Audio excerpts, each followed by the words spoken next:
পাগল করে হৃদয় দিয়ে ডাকি অকাতরে জানি না কবে করব কদম বুঝি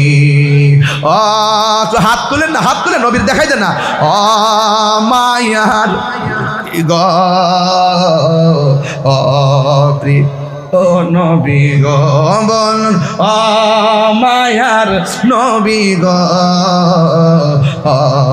প্রিয় নবী গো নবীর জন্য জীবন দিতে চাই কি চাই না? আরে আমার যুবক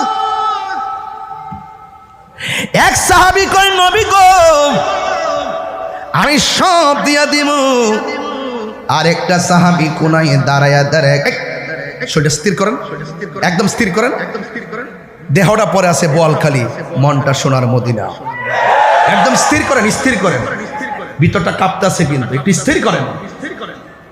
এই মুহূর্তে আমরা যদি থাকতাম, এই মুহূর্তে যদি আমরা রাসূলুল্লাহকে পাইতাম, ওই তীরের বরাবর বুকটা পাইতা দিতাম।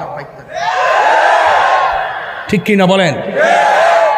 একদম স্থির থাকেন, স্থির, সব এক মদিনাওয়ালার দিকে তাবিত হয়ে যান ইনশাআল্লাহ। রাসূল দূরে না, আন-নাবিয়্যু আউলা বিল মুমিনিনা মিন আনফুসিহিম। হুজুর ইমানদারের জানের চাইতে আরো নিকটে নবী হাজির ও নাজির।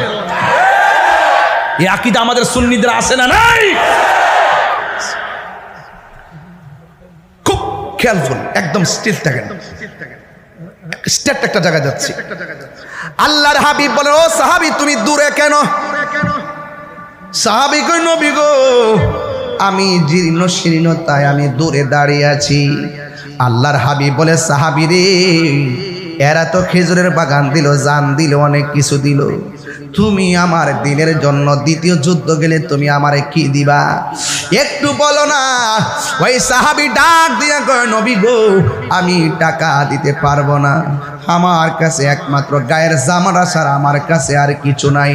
ইয়া রাসূলুল্লাহ নবী গো যার বাগান আছে বাগান দিতেছে, অস্ত্র আছে অস্ত্র দিতেছে, সম্পদ আছে সম্পদ দিতেছে।